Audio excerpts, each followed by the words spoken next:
Welcome back, folks, to the Rewind and Revive podcast. Happy 2026. I know it's been a while since my last episode, but if you follow along with my essays and capsule reviews on Rewind and Revive, you'll know that I'm a bit more regular in written form. But one of my goals for this year is to certainly release more episodes. It's something I love to do, but being a one-woman show means that sometimes other projects will unfortunately get more priority. But for today's topic, I immediately knew I wanted to dive into this film as soon as I watched it. It's by Belgian director Harry Kümel, and the film is 1971's Malpertuis, which itself is an adaptation of the 1943 novel of the same name by Jean Rey. And this has been a journey that I've been on for a couple of months. It's very dense material. There is a lot to cover when it comes to all of it. And I'll explain a bit more about my research process in a bit here. But before we get into today's, I guess we can call it labyrinthine episode, and believe me, absolutely perfect way to describe it. I want to introduce my guest for the day. He is a fellow podcaster, a fellow cinephile, fellow physical media connoisseur, as we were just talking off That's mic. my overflow back there. There you go. It's a pleasure to have Philip Marinello of the Substance podcast here. Hi, Philip. How is it going? It is a pleasure to finally join you. We've been friends for a while, and I've been a fan of your work on all of the different platforms, and Rewind and Revive is unique in particular in your output. So I'm honored to have asked to be on this specifically. And what a movie. What a movie. This is kind of built for a deep dive. Yeah, exactly. And I mean, I'm thrilled to have you on my podcast as well, because for listeners that don't know, I've been on the Substance podcast quite a few times now. I think twice for Abbas Kiarostami and once for the Holdovers. Am I missing? Yeah, last year we had you 3 times. High demand. And I don't know if I think you did mention it in your Substack and your written pieces. I still can't get over. I can't tell you how many people I've told the story to. Our first 2 long form collaborations, we brought new, we called into existence physical media that was on our wish list. I don't know. I'm not moved specifically yet. We'll see if something happens by the end of the show here, but that's pretty impressive with both of those Kiarostami sets. It is. I feel like it happened one more time, or maybe it was off mic. We were talking about actually, something no. and then it happened. At the end, Killers of the Flower Moon, actually. Mm-hmm. We talked about. But I mean, that's been on everybody's wish list. That one that's less impressive. Felt slightly more, I don't know, it didn't feel inevitable actually because it was Apple, but that felt much more within reach. Then you're like, man, I can't believe The Wind Will Carry Us isn't on Criterion. Literally, boom. The next week, I think it was within a week or 2, it was definitely the next announcement. Mm-hmm. But then we're like, oh, we got to cover The Wind Will Carry Us now because we spoke it into existence. Yep. And at the end of that, I was like, man, the channel and YouTube, Kiarostami made all these great shorts and docs and fiction and nonfiction. There's a bunch of them. It'd be great if Criterion put out 10 to 20 of them. Literally, I think after we published, the next day or 2, they're like, Eclipse is back, and the first release is a Blu-ray of 17 Abbas Kiarostami films. We're like, crazy. We're untouchable. I know. So I think the thing is we just got to work together more on more things that haven't been released yet. I used to have partners in this, and being a one-man show, I went from not missing a week to we went to bi-weekly, not missing a bi-weekly, to I put out 27 or 28 episodes out last year that I'm very proud of, but it's a chore. So whenever the opportunity, I mean, we also, so you've done my show, we both did Ethan's show, and we have another a collab with another one of our friends back on the Substance again soon. Yeah. So oh my gosh, I almost forgot about that. Plenty of this dynamic duo to be heard here. So in any case, I am delighted you're here. You're delighted you're here. So before I ask you about your initial Malpertuis thoughts, how about I give you a little lay of the land about how today's episode's going to go, and for listeners. So what I'm thinking for today, since we have quite a bit of ground to cover, we're going to first briefly introduce the film, and I will mention it right now. This will be a spoiler-heavy episode. Though we won't be giving absolutely everything away, a lot of it, there's a big twist. That being said, I think that many of these synopses online give away that twist. So if you really even want if you read some of the If you're an anything. intelligent person who just reads some of the synopses, you're like, oh, that's what it's That's what it about. is. Yeah. So, I mean, I'm just going to say as a warning, if you really want to go into this film blind, what I suggest is just pause this now, go watch, and come back to us after. Take this as your warning. I went into it blind personally, and I think that's the best way to experience Same. it. So, after introducing the film and our initial thoughts, we'll then be chatting about Harry Kumel himself, some specific themes, and one character that's in the film that I think is worth their own section. Then the twist itself, some key sequences, the film's sort of afterlife, let's call it, and then we wrap. So, what do you think? Sounds good to me. Perfect. So let's get into it. So, Malpertuis. I'm going to do something a little bit different this time around. Usually I read a letterbox synopsis, but for today I'm going to do the Radiance Films write-up since it's a bit longer and I think it's an excellent overview. Spoiler heavy. Or actually, maybe this one isn't. I guess we're going to find out together. Quote, Jan, played by Mathieu Carrière, a sailor newly arrived on shore, is unsure about returning to land but makes the journey to visit his childhood home only to find it no longer there. He goes to Bar Venus and joins his friends, but an altercation leaves him knocked out cold. He wakes up in Malpertuis, a Gothic mansion presided over by his uncle Cassavius, played by Orson Welles. All the inhabitants of Malpertuis are waiting for Cassavius to die and the opportunity to inherit his vast fortune. But Cassavius wishes anyone who inherits to stay there forever. Jan investigates as those who leave meet with mysterious deaths. Harry Kumel's Phantasmagoria is a matryoshka doll of fantastic ideas realized with stunning photography by Jerry Fisher, who did The Exorcist 3, sidebar, love The Exorcist 3, and scored by Georges Delerue, who also scored Contempt, another sidebar, I love Contempt. End quote. That is the synopsis. I think that's a pretty good sort of lay of the land. What do you think? No, absolutely. That sets the table really well for a very enigmatic and labyrinthine movie, as we said. Yeah. And I mean, I was just as trapped in this film as quickly as Jan was without even realizing it. As we just said, the film opens with Jan, who arrived to his hometown, and he thinks he sees his sister Nancy, who's played by Susan Hampshire, and we'll talk about her in a bit. And so he chases after her, and immediately what we notice is that the streets are unsettlingly empty. There is no score, no noise, just Jan's footsteps as he chases Nancy. And then suddenly he crosses this threshold and enters this smoky, red, saturated cabaret or bar, and it just erupts in front of him. And I was really dazed by this shift. I feel like this isn't a story that you follow. It's a house that you enter. So my question for you, Philip, what was your first bodily reaction to this sort of starting segment? Was it confusion? Was it seduction, dread, something else? Very much confusion and like bewilderment and excitement. Because like right away, before we even get to the empty streets, when Jan is on the boat and he's deciding whether or not to get off, you see these people who are clearly like lying in wait, setting a trap for him. And like right out the gate, this movie just has, for lack of a more sophisticated way to say it, just a very odd vibe, literally from like second one. And then he does get off the boat and it's incredibly filmed. But just the effect of real life, just walking through these empty streets, catching glimpses and missing her, like right away in the first couple of minutes. It's very mysterious, it gets seductive much later, but just very, like it draws you in through like confusion and mystery because we're movie people. We want to enjoy the movie. We want to figure it out. Like I like going with the flow. I'm not, and I'd be interested to see what kind of movie watcher you are. Like I am not often, even with like whodunits and stuff, I am not often trying to crack all the clues. Like I'm here to enjoy the ride. But with a ride like this, you're like, what kind of ride am I even on? And it Exactly. feels great. I'm the same watcher. I was watching Rififi with someone the other night. I'm not going to say who because I don't want to call them out on this, but we're watching Unless they're it. tagged in the letterbox diary. We're watching it and he's just like, it's the prime example of not going with the flow. He's like, well, I don't know about this heist. This is so basic and I would have done it better. And I'm like, dude, it's 1955, I think it is. Just shut up and enjoy the film. What are you doing? But anyway, same here. I felt the exact same way when this film started. I was definitely confused. Definitely like felt a dread sense of is dread. a little strong, but it feels dangerous. Yeah, Like, yeah. It's just creeping up on you.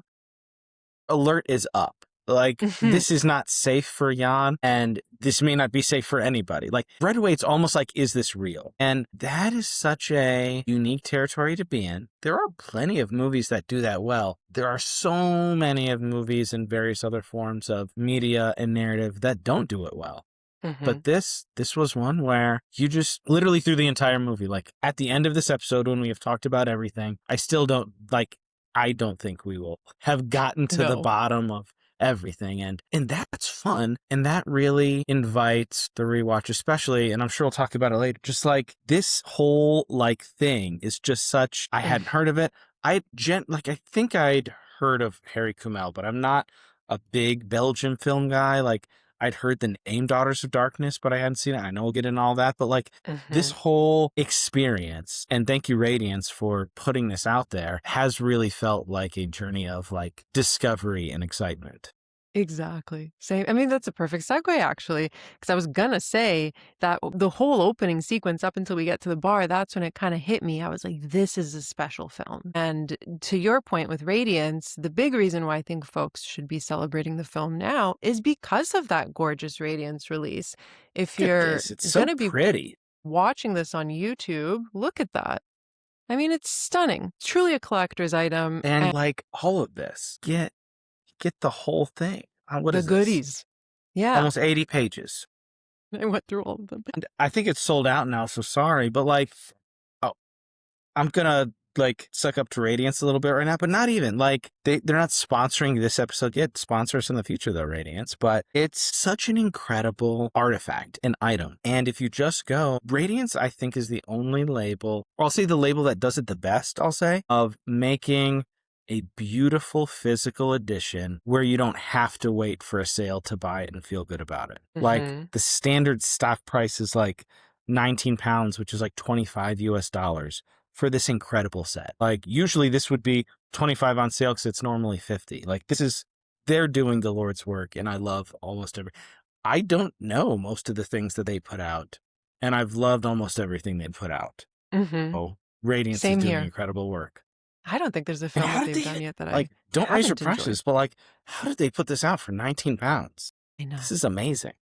And I mean, the 4K restoration was overseen by Kumel himself. And once we get through the absolute trials and tribulations of getting this film to the format that it's in today, I really hope that everybody walks away understanding why this is cause for communal rejoicing. Well, yeah, and the special feature, like, this is like a whole meal. It's an incredible film, but you get so much more, and it looks incredible on the shelf with like the little gloss and the art and all that, and the 80-page book. Like, I'm heavy in the bag for what Radiance is doing. Yes, I love that.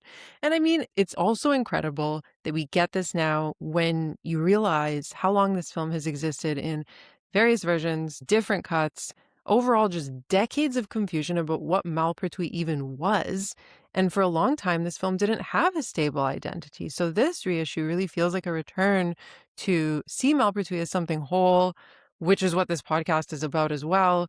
And we'll talk more about the film's, messy afterlife and the rights issues. But I'm glad that you flagged that. And I'm glad that we both did, because the restoration, the special features, as you said, it's the reason why I think this conversation feels possible in the first place.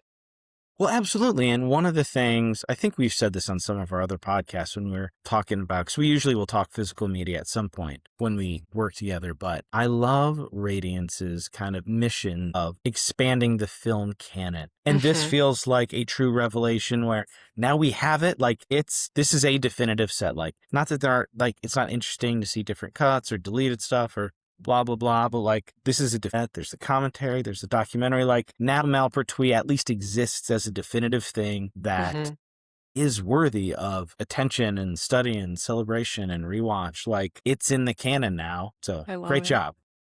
Yes. Congratulations, Radiance. 5 stars, gold stars. But with that in mind, I think this is the right moment to pivot and talk about Harry Kumel himself. Because I think that understanding how he works as a filmmaker really helps explain why Malpertuis feels the way that it does. Outspoken guy. Yeah. I can't wait to hear what you've got in your research. I didn't go deep, but I've seen a few things with him, and I watched the stuff on the disc. I love it when an artist just is what they are. Like, there's Mhm. no beating around the bush. Like, I don't think he was trying to be, like, incendiary or whatever, but I love he's just like, here's what we were doing, here were the problems, and here you go. Like, I Exactly. love listening to him talk. Same here, especially on those extras. And one of the reasons this episode took me so long to prepare is how little information there is out there, aside from the special features, like I said, and the essays on this release. But I'm talking about information about Malpertuis as a movie, but also Kumel as a filmmaker, which I find bonkers. When I cover someone like Kumel, I'm used to having shelves of material to lean on, or even like a biography, at least something. And here I kept finding gaps. There's no towering biography, no career spanning retrospectives I could hunt down. And at the same time, it's strangely fitting because his films, from what I've seen, they feel like hidden passageways of cinema. And Kumel, as of right now, is kind of treated like one too, which makes all of this even more thrilling. But how did your research go? Did you dig anything up? Was it hard for you as well? No pressure, by the way. No, as many of your guests do, I always love, I wasn't lazy knowing that you were going to do as much as you were going to do, but I was excited to see what you were going to do. Did the special features, loved the short film on this. That was a lot of fun. Our friend Mike White over at the projection booth did a really great episode on Malpertuis a few years ago and had a great interview with Kumel on that. And I didn't try to necessarily like crack him as a personality, but like you said, I would love, I don't know, give somebody interesting a little bit of money and a year, 6 months, whatever, write that biography, write that Harry Kumel book. I'd love to have that on my shelf. Me too. Exactly. So here's what I discovered. So Harry Kumel, let's start from the start. As we said, Belgian filmmaker. He was born in January 1940 in Antwerp, and ever since he was a kid. Happy birthday, Harry Kumel. Oh yeah, it is January. Happy birthday, Harry Kumel. Born in Antwerp, and ever since he was a kid, he loved going to the cinema. He would take all of his pocket money, and he says that he would pay for his hairdresser and pay for the cinema. So he was watching the news, short films, double programs, anything he could put his money towards and watch on the big screen, he did it. And around, I think he was 11, he borrowed his father's camera and he started to try making films. And so by the time he was 20, he was already making films. And 1968, after a few shorts, he made his first feature film, Monsieur Hawarden, which is a melodrama about a wealthy Austrian woman living disguised as a man to avoid a murder accusation. Have you seen that one? No. I haven't either. Malpertuis the only feature film of Kumel's that I have seen in its entirety. I watched some of Daughters of Darkness, wasn't able to finish it, and I really enjoyed the kind of trippy short that came on the Radiance disc. And I haven't seen Monsieur Hawarden either. I would love to. I looked, Internet Archive did not seem to have any of his films beyond Daughters of Darkness and Malpertuis. So. It's and that's a theme of Radiance, this episode. Vinegar Syndrome, somebody, probably not Vinegar Syndrome, somebody go out there, make it happen. BFI, make it happen. Watch us eat our words. By the time this episode comes out, Monsieur Hawarden will be in. There we go. See, let it happen naturally. There you go. That's it. But the reason why I do mention Monsieur Hawarden today specifically is because just poking around to see what it is and what it's about, it does seem like an early embrace of gender play, androgyny, disguise motifs, all which kind of echo later in his work, right? Yeah, even very with much Daughters so. of Darkness too. Totally. I also mention the film because it is the film, Monsieur Hawarden, that marks Kumel's first and long collaboration with producer Pierre Lévy of Sophie-Doc. Sophie-Doc? Sophie-Doc? Anyway, it's short for Société du Film Documentaire, and it's important to note that at the time, Sophie-Doc was producing a series of short films for Belgian radio television, and they were adaptations from novels of Jean Rey. So there you go. That's how far back all of this goes. And I think it's important to note as well that in the late 60s and early 70s, Pierre Lévy was really looking to revitalize Flemish culture, and he wanted the people around him to help him do the same. So there was Kumel, of course. He had done his first feature, as we said, but he was also working in TV too. And Pierre Lévy one day told him that he had read this genre book, Malpertuis, and he thought that Kumel would be a great person to adapt it. And the book is beloved by surrealists. Jean Rey was also a very well-known Belgian writer from Ghent. He was alive between 1887 and 1964, and Malpertuis was written in 1943, though he was best known for his crime novels. And those were similar to Sherlock Holmes. and his character's name was Harry Dickinson. He wrote in French as Jean Ray, but he also wrote in Dutch under the pseudonym John Flanders. So Kumel read the book and he thought to himself, who on earth could adapt this? So Philip, did you get a chance to read the book at all? Book Malpertuis? No. Did you track that down? Yeah, I have it right here, actually. There Ta-da! you go. See, there it is. This is what you come to Rewind and Revive for.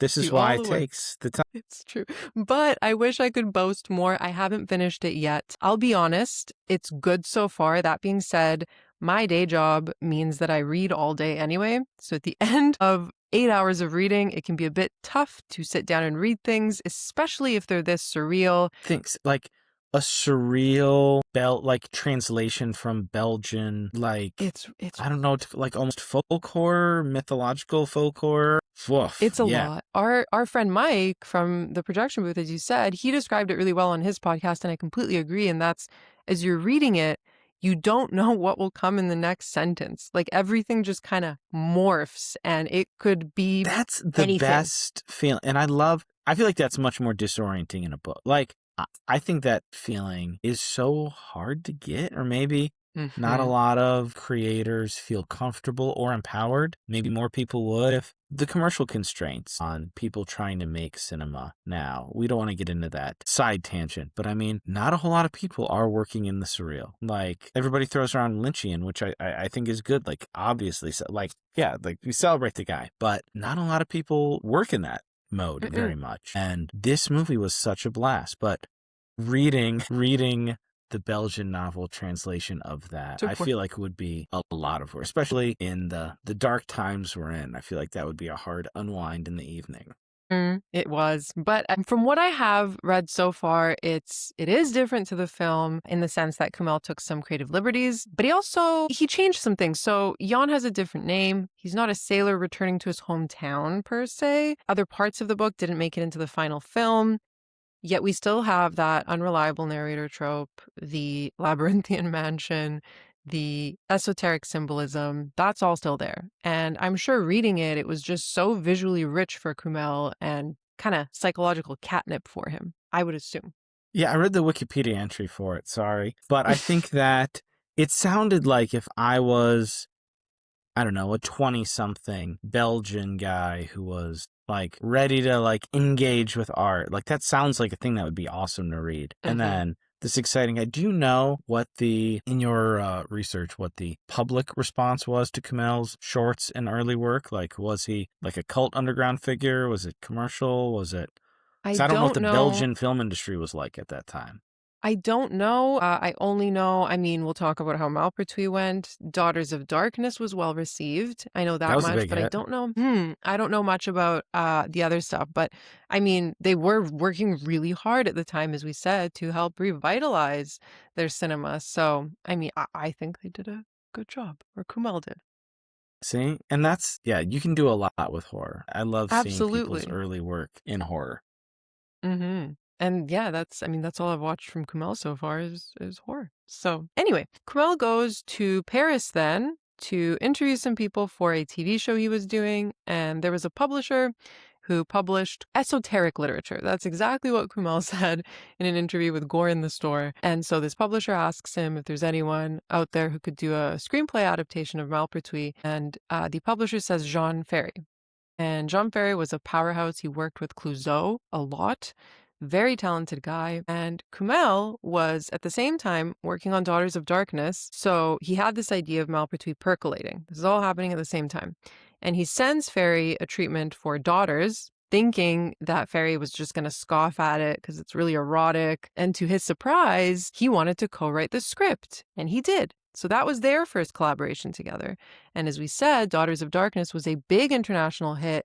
It's a surreal, gothic sort of erotic horror, and it stars Delphine Seyrig as a vampire. Fantastic film. Fantastic film. Well, on and the that Criterion has been channel. Relatively preserved. Blue Underground several years ago did the Blu-ray, and somewhat recently they did the 4K, right? Yep. It's a stunning film. I prefer Malpertuis, I think, probably because I've lived with it a lot more. But I thoroughly enjoyed Daughters of Darkness, and yeah, you should definitely finish it when you have the time. No, I watched the first chunk of it, and then I was looking at certain scenes to kind of get the vibe and like I love, and the older I get, and maybe it's the times we live in, frankly, perhaps, and I don't want to keep coming back to that, like I love it when you get something kind of grungy and you elevate it, because after work and family and projects, I'm not always feeling like up to engaging with like the classics of cinema every night. But give me like a little bit of a sleazy like vampire story, but also it's got like some real true substance in there. You're like, okay, like that feels like actual nourishment while a good time. Absolutely. I completely agree. Yeah, so I mean, I really enjoyed it. I probably watched it exhausted after work one day, and I was like, yeah, give me that Like this highbrow slaps. meets Like, lowbrow. yeah, exactly. Highbrow, Yeah. lowbrow with the times we're living in, I feel like is kind of, I mean, yikes. I looked at my letter. I'm not ashamed of it, but just looking at my own letterbox, I'm like, I watched so much grimy horror last year. So much. Escape. Yeah. But with Daughters of Darkness, I feel like there is some connective tissue between it and Malpertuis, not plot-wise, but more so emotionally, aesthetically, you know, The glamour as vibes very much. danger. What Yeah. an awesome double feature that would be. Start with Yeah. Malpertuis and then end And on like a then- banger of Daughters of Darkness. I think it'd be Yeah. awesome. Absolutely. It's just the whole thing, seduction mixed with violence, all of that. So there's definitely a through line. And this is where Kumel and Ferry really emerge as phenomenal collaborators. You have Ferry, who is the surrealist screenwriter, deeply literary man. And then you have Kumel, who's almost like this cinephile genre omnivore. Well, yeah, and right out of the gate, I don't know what his...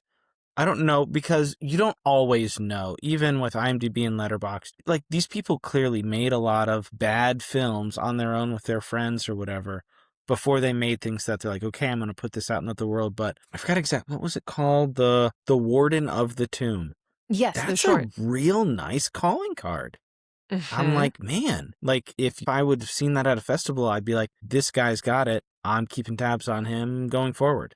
Like, this is going to be a guy I follow. Yeah, there's like this hyper stylized theatricality to his work that I really appreciate. So I guess my question for you is, do you feel that he is a genre director or a surreal romantic who uses genre more like camouflage?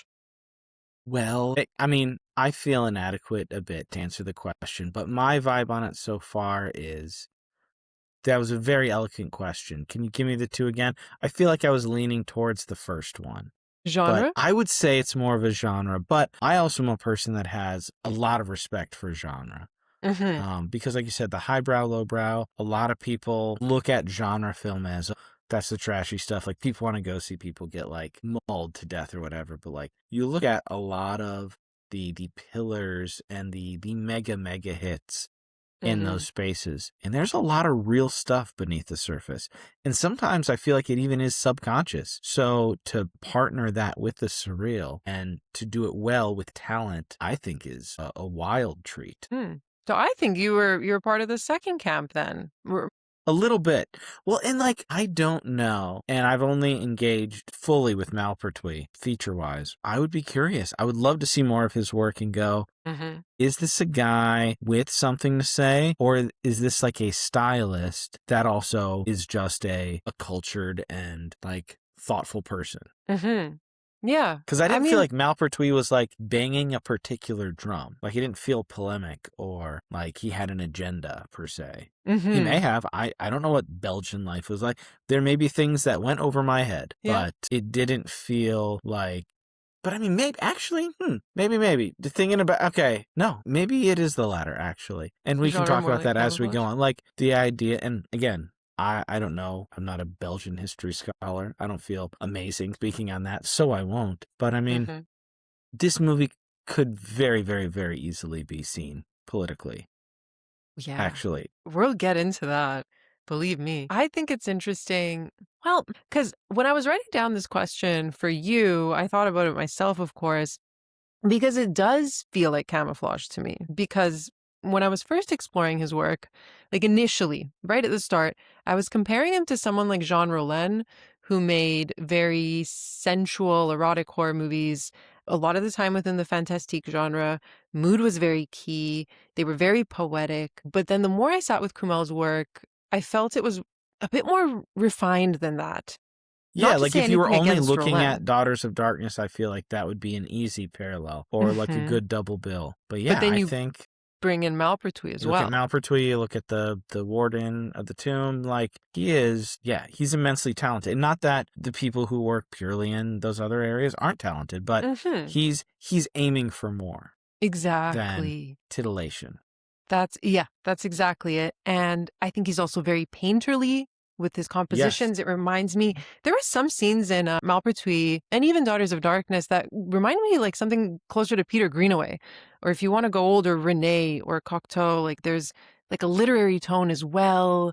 You know, just these elevated things that I was thinking of. You could also think about Pasolini. I watched Theorem a few totally. months ago, and that came to mind. So I do think that he pushes this farther than being perceived as a quote unquote genre filmmaker, personally. Agreed. Do you usually trust genre labels or your gut? I mean, I'm my just curious. gut. Yeah, Yeah. no, it's my gut. And like, I love having, like, with the podcast and the Substacks and the way Letterbox has put so many cool, like, so many people like movies, but people like you and myself and so many of our peers and friends who it's weird. Nobody's making Roger Ebert money. It has that career path anymore. But those of us who dedicate parts of our brains and our lives and our work and our energy towards understanding and savoring and promoting and trying to introduce these things to other people for their value, like little mini curators, it would be awesome if there were paths that paid well, because like movies make a lot of money. Movies are big business, but they're not just mindless entertainments, and there's so much value there. So yeah, no, I go with my gut, but I also love having so many other people's wonderful insights like at my fingertips. It's nice. So where did we stop? Daughters of Darkness, right? Yeah. So that was a breakout hit internationally, and now Kumel could fully turn to Malpertuis with that money. And Smart. yeah, why not? Make the sexy vampire movie that makes all the money that everybody wants to see, and then get nuts. Because if you started with Malpertuis, you might not have gotten to make Daughters of Darkness. Absolutely. And Malpertuis was supposed to be like the next jewel in this Flemish fantasy cinema crown, Like, if you you could see will. that. Like, if he kept getting money, how great would it be? Do you have both the Radiance releases? Do you have the Radiance Daughters of Darkness or just Malpertuis? No, just Malpertuis. But I Okay. want. Yeah. Because they're both like the nice limited editions. Like, how great it would be if we had like 5 or 6 of those Kumel I know. movies. Like, if he got to keep making stuff that was heightened, very genre-y, but also whatever his interests were at the time. Would have been amazing. I know. I mean, he's not dead yet. Give him some money, guys. That's true. Oh, I think he's teaching now. He stepped aside from filmmaking a while ago. Somebody gave him some money and a crew, though. See if he catches the true. bug. I mean, we got like Martin Scorsese and Terrence Malick and Paul Schrader out here cranking out true. as many movies as they can before they die. Let's get some more out of Kumel. If he wants. You don't want to make somebody make a movie. Exactly. So with Malpertuis, this was almost plagued at the start, and we'll get there. But so he starts working on the project, and he needs a producer, and the team needs funding. So they were all put in touch with the French producer Paul Lafarge, and it was actually Jacques Brel who put them in touch. Again, another sidebar. I love Jacques Brel's music. Anyway, he gets Kumel in touch with Lafarge. And Lafarge has been a production manager since the 50s. He had recently founded the Société d'Expansion du Spectacle, aka the SES. So he was on board. He was there. And remember, we also have Lévy from Sophie Doc. So now Malpertuis becomes a Belgian, French, and German co-production in 1971. Yeah. So we have Belgium, which was Sophie Doc, funding 60%. We had France, SES, funding 20%. And then Germany, Aramis or Artemis Films, I think it's Aramis, was another 20%. So keep this in mind. While this is happening, Kumel is humming and hawing over who's going to play Cassavius, the imposing dying patriarch, and he's thinking he needs a big star to bring in the audience. So along with Orson Welles, he considers John Huston and Peter Ustinov. Can you imagine anyone else playing Cassavius? Because I feel like Welles is the obvious choice. Like, I can, but it doesn't seem fair. Or like, it doesn't really hold it. Like, it's always, I feel bad when I do those sorts of things because it's like talented people that have their own lane, but the stature, the Mhm. CV behind him, the physical size and That's what I mean, shape yeah. and all of that, like that's for what this is and for what this ends up being. I mean, you already read the like watching it for the first time, and as things are getting peeled back and revealed, I think Orson Welles was the perfect choice for that. So they try and get Wells, but getting him at the start is a absolute slog. He refuses to take Kumel's calls, and when he does eventually answer, he pretends that he's his own servant, and eventually he agrees. Easy to work with. Exactly. Historically easy to work with Orson Welles. Not a surprise. So he pretends he's his own servant, and then when he eventually agrees to do it, the reason why that is because when he finally stops on the phone and listens to what Kumel is saying, he realizes that it's only for 3 days of filming. Kumel is paying cash. So yeah, now he's on board. But the fee to hire him is high, very high, as we can only imagine. And so his presence ends up dramatically inflating the budget and the distribution value that Levy had to end up renegotiating. To circle back to those initial funding companies that I mentioned, I said Germany, the German group, they back out in early 1972. And as we just said, the project got a lot more expensive. So now we're in financial chaos. And to finish the film, the French United Artists branch steps in and is now loaning 20K for technical post-production. And that will also go and bite Kumel in the ass, and we'll explain that. But yeah, everything is now set in motion to have the film premiere at the 25th edition of the Cannes Film Festival in May of 1972. What could go wrong? What could possibly go 70s were wrong? such a wild time. Like, I would love to have been like slightly younger or how old I am now, like, and just to kind of to live through world cinema in the 70s. Like, what a crazy time. And the turnover of how fast things are happening, you know? Yeah. It's crazy. So before we dive back into the production lore, I think now is a good time to pause on that and talk about how the film works and how, personally, I think it's built around corridors, repetition, and illusions. You wanna dive in? Yeah, no, I mean the illusions, I think we said this right off the jump. You mentioned it and it resonated with me. Just the idea of confusion. Hmm.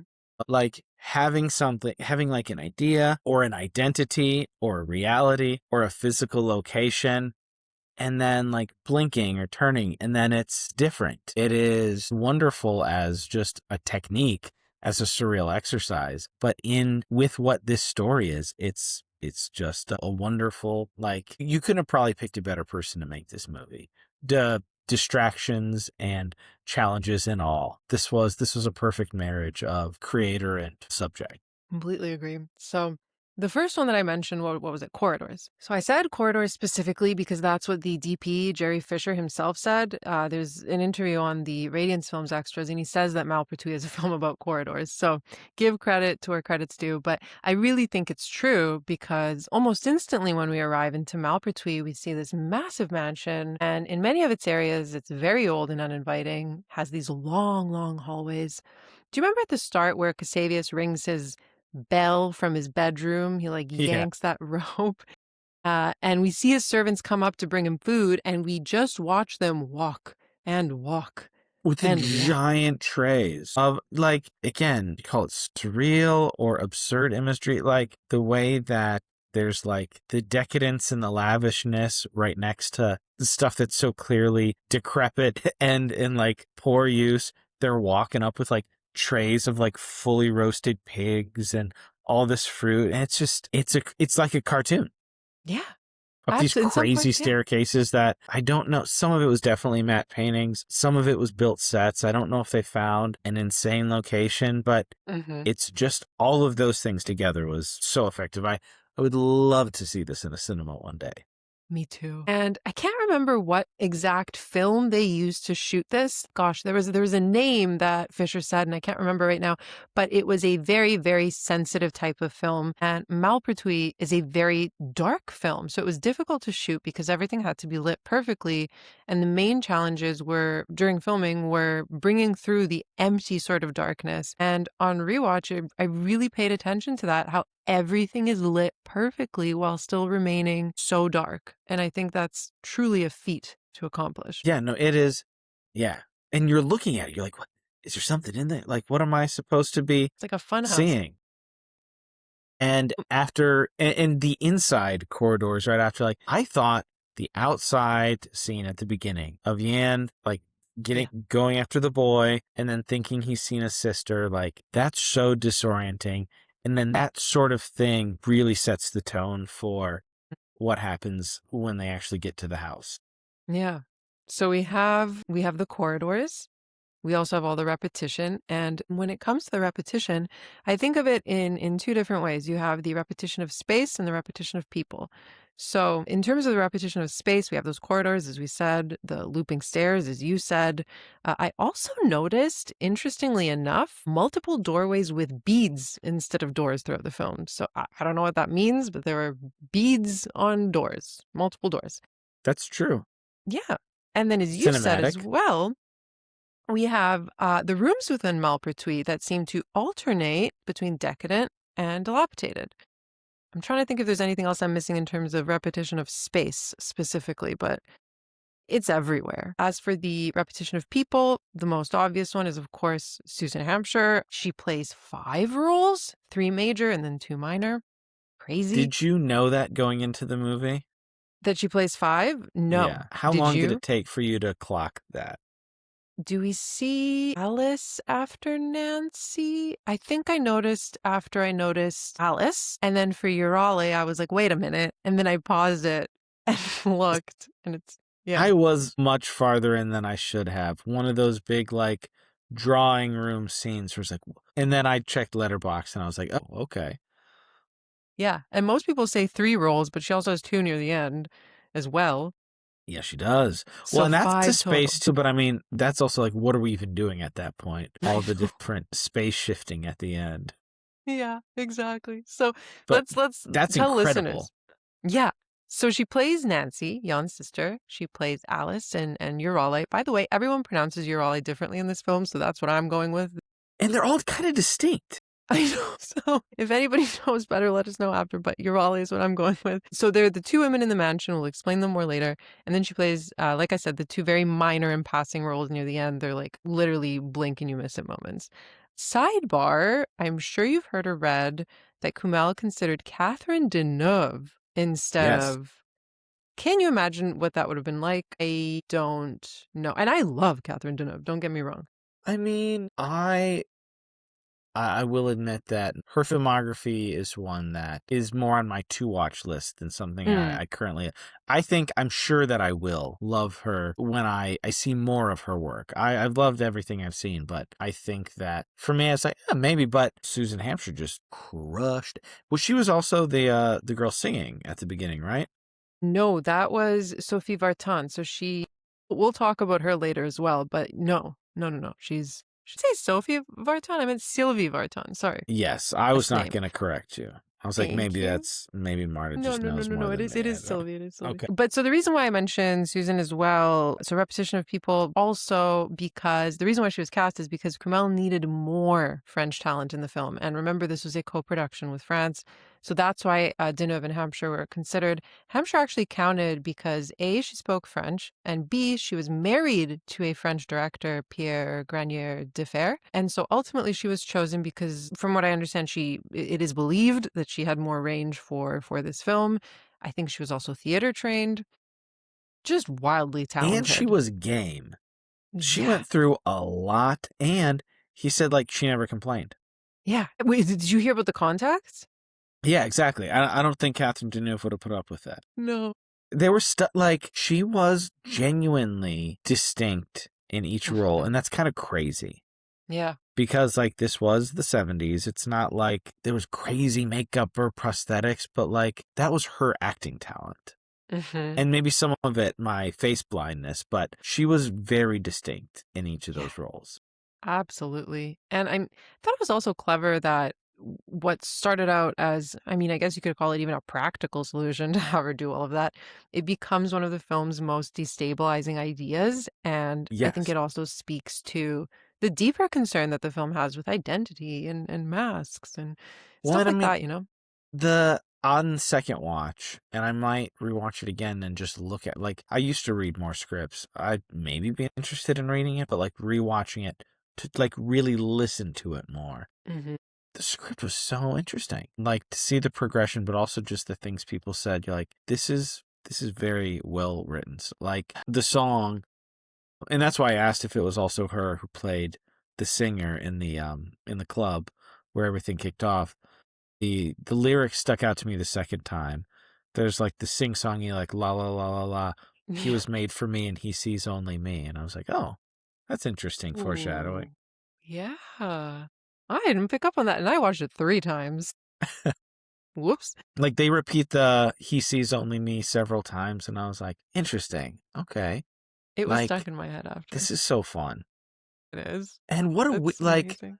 I don't know if we're going to talk about that sequence or when would be the part to talk about that, but that was also like, it feels like genre, but also more because it's like that kind of body deal, but also there's a lot more sinister stuff to it.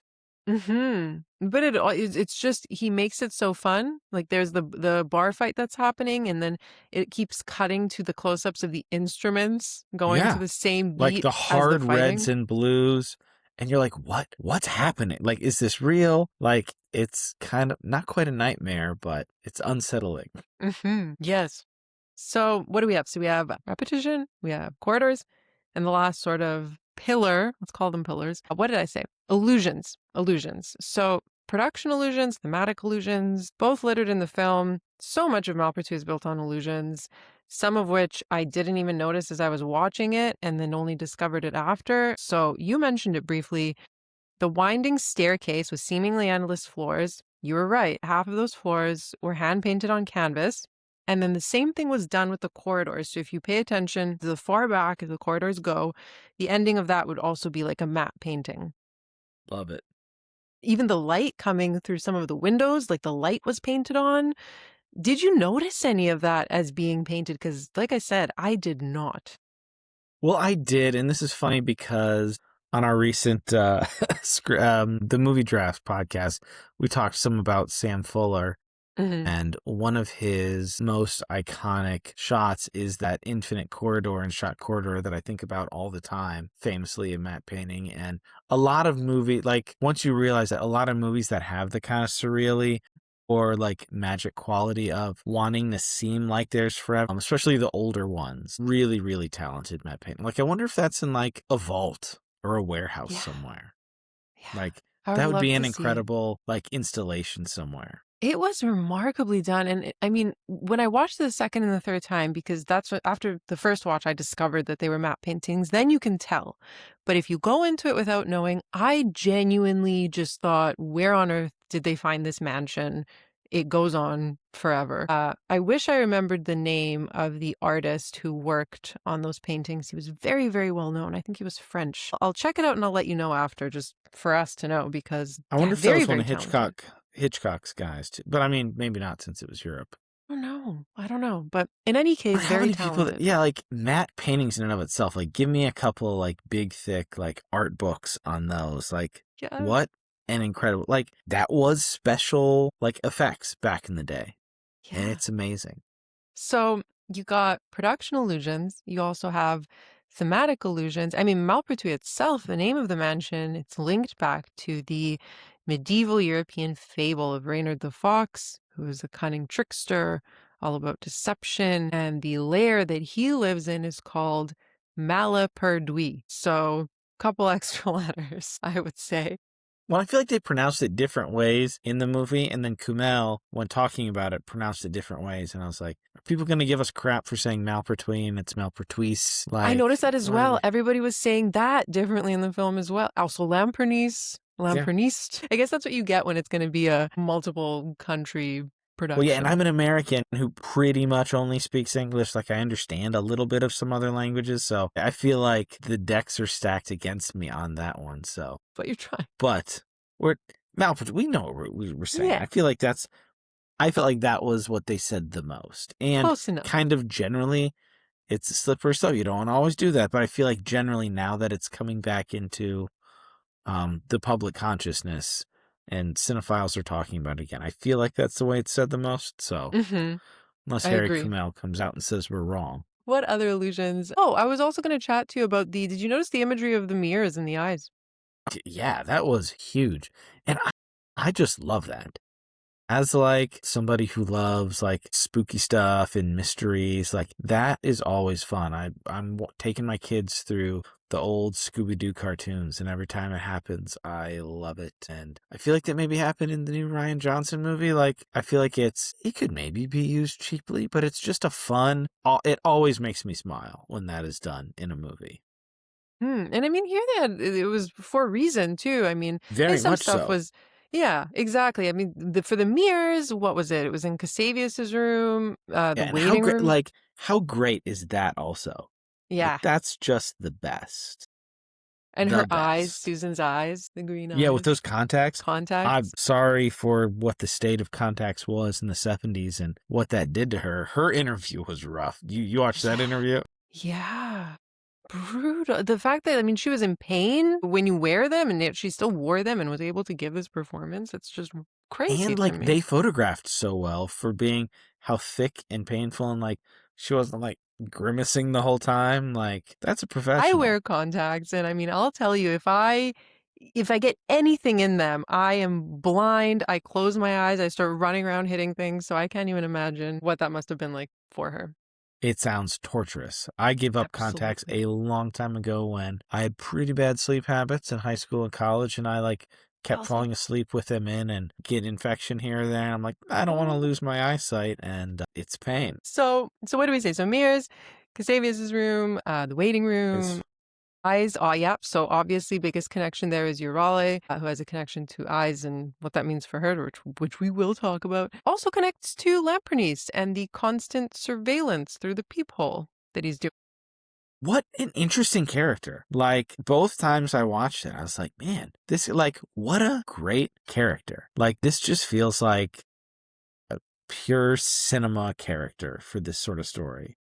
So that he was played by Jean-Pierre Cassel, and I knew he looked familiar. He was in The Discreet Charm of the Bourgeoisie, also Army of Darkness. I mean, he's been in Okay. many other films, but yeah, he's That's a good triple incredible feature in right everything. there. Malpertuis, Discreet Charm, and Army of Darkness. God, I would love that actually, but I would worry about my mental state afterwards. But yeah, so I'm curious, did you feel, now that we've kind of discussed these different elements of the house, did you feel like the house was a real place or a stage built to kind of doubt your senses? No, I mean, and that's the thing, right? Like it's real enough to affect Jan and Nancy and these other Definitely. entities, but this is not a real place. Or if it is, it's not a good place. Mm-mm. It's not and yet with all the shifting, this is not a fully like corporeal real place. Exactly. Because Yeah. before he gets into the nightmare, he's like, hey, like, where was the house? And like, oh, they tore it down. It's like, but it was right here. And love that stuff. So good. I love it. So that's kind of all I had about that little section on the house. So unless you have more to add, I say let's get into Orson. Let's do it. Yeah. What a Present. presence. Same time, jinx. So as we said, problems with Wells started as early as getting him on phone for the project. And apparently from the interviews I watched, I mean, and this isn't even just from the interviews I watched, as you said, it's kind of known. He wasn't easy to work with. Wasn't the Well, nicest guy when to you work make with. Citizen Kane as your first movie, you may develop a bit of an ego. He was just very imposing on set, and of course, it's Orson Welles, particularly in his later years too. So, I mean, the things that I heard from these interviews, many people were saying he was constantly wanting a close up, always gunning for that close up. Very particular man. I think he also noticed, Self-conscious also. yeah, and I think it's also because he noticed that the scope of cinema was changing. And I mean, I can't speak to what was going on in his mind, but it probably affected him a little bit that, I, the clash no, between the old and the absolutely. I new. can't remember if it was in one of the interviews or the commentary. Mel was talking about how occasionally in scenes you could see it, and I definitely caught a couple of them on my second view where he would, like, something would click in his brain as he started to give a line of dialogue or somebody would say there or part of the script back to him where, like, he would lock in and get competitive. It's like, I'm going to win this scene. And it's like, that goes also so well with Cassavius's, what he has done with his life and what his goals are now at the end of his life. Absolutely. Yeah, I read that, or not read. I watched that as well, Kumel say that. And I think it was mostly the competitiveness was with Michel Bouquet, who Yeah. played Diderot. It was also very, very well-known, beloved French actor. So it was with him primarily that would happen. At the same time, though, Orson drank a lot on set. He forgot his lines on set. He demanded to do his own makeup on set. So yeah, things weren't easy, but at the same time, many people who worked on the project concluded that it wouldn't have been the same film without him. Not at all. And it's true. And even if he's being a dick, you're like, that's Orson Welles. Like, I Yeah. want to spar with him. Yeah, exactly. And in the end, because he realized, he ended up, he was aware he was giving Kumel such a rough time, he gave him an extra free day of shooting. And what's funny here is once he committed to it, he banged out those remaining 18 shots like no problem. It's so funny how that works. People are I such know. funny creatures. I know. We were chatting earlier about why Wells was such a better candidate than, say, John Huston for this role specifically. And I mean, if you look at Wells' career up until this point and what he was known for, you could even trace it as far back as to War of the Worlds, where he deliberately caused mass panic, convincing people it was real. He did a similar thing with Citizen Kane, where he intentionally spread false lore, about the length that it took to shoot it, the authorship stories. So the reason why I say all this is because for a movie that revolves around illusions and trickery, he is the embodiment of illusions and trickery, no? Yeah, no, when he would get mischievous or I don't know what plot points were waiting for when, but in the reading of his will, how gleeful he was when he's like, he has trapped them. He has had trapped these people for a long time. And in the end of his life, they think they're going to go free. And he's like, nope, got you in the next life too, suckers. And he has a little twinkle in his eyes. He's so happy. He's Yeah. so happy. I mean, he looks like he is like blitzed. He's like drunk out of his mind, but he's the glee, the like very fox-like wily glee. Yeah. In his eyes, and then everybody's like distressed. And I'm crying just thinking of it. It's so good. So all of this to say nothing against John Huston, obviously phenomenal actor, but in Huston's terms amazing. Just in terms of what was expected from this role of trickery and illusions, Orson Welles is just And Orson Welles is a mountain of a man. He's sitting down for and the entirety imposing. of this film. He's laying in the bed and he takes up most of it. So yeah, and I mean to piggyback off of that, he also had that looming authority around him. So he's in that bed, surrounded by like red drapes, red sheets, red everything, just this decadence, and very kind of devilishly coded. Yeah, so he's definitely, I mean, you can see immediately as you watch all that, he is a tyrant. He controls this massive inheritance and he's hoarding these people in his home. He even goes as far as to demand obedience after he dies. Well, the way his voice booms, you're talking about when he's pulling the bell, the way his voice booms throughout every room in Malpertuis. Mm-hmm. It's a lot. And then, yeah, I mean, just telling everybody as well, you only get the fortune if you stay in Malpertuis. I mean, it's horrible. It's like you're living in hell, basically. And you can't do anything with it. Like, what? Someone Which even is comments also, on that.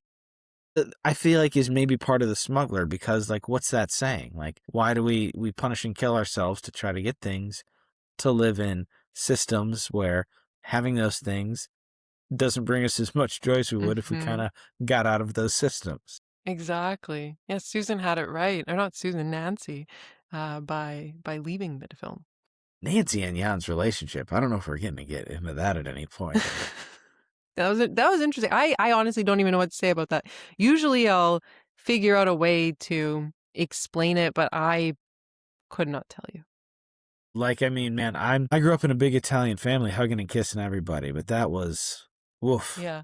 That was when he woke up and he may or may not have had any clothing on and she was in there kissing him a lot. Weird. That was uncomfortable. Very weird. I know. I think the second and third watch, I kind of saw it coming, so I was a bit less shocked by it. But that initial watch definitely had me wondering. Well, and again, after like, you're just like, what? And they're not playing it as incestuous, but you're like, this is several steps beyond normal Yeah, affection. normal siblings. Yeah, exactly. Exactly. But I mean, it all goes to show. I think I just figured it out on the spot, or I'm figuring out a way to explain it. Because by the time we get to the end of the film, and we'll discuss it more later, you really finish the film thinking, was this all a dream? Was it real? Was it not? So that could all just be a part of Sure. Jan's dream. She may not even exist as his sister, you know? Well, and one of her first lines of dialogue, I got this. She said, "Nothing is strange in this strange house." Like, so you're just like, okay, I'm along for the ride. But like, this is giving me some very uncomfortable vibes. Like, you show this to a person who maybe isn't quite as game as some of your other friends for like an art house movie. They'd be like, "What are we watching, guys?" Yeah. Yeah, this is not a film to share with your normies, I don't Yeah. think. But yeah, I think now let's chat about the big reveal. I'm really impressed that we haven't spoiled it yet. I thought one of us was going to drop the ball at one point, but we haven't. So kudos to us. We can call this the Mythic trap because that is what it is. So the big reveal in Malpertuis is that all of Cassavius's relatives, quote unquote, save for Jan, are drumroll, Greek gods. And this is, of course, directly from the book, where a dying warlock traps Greek gods inside human skins in his mansion. And from what I gathered, the idea is that as time passes, people don't believe in these gods anymore.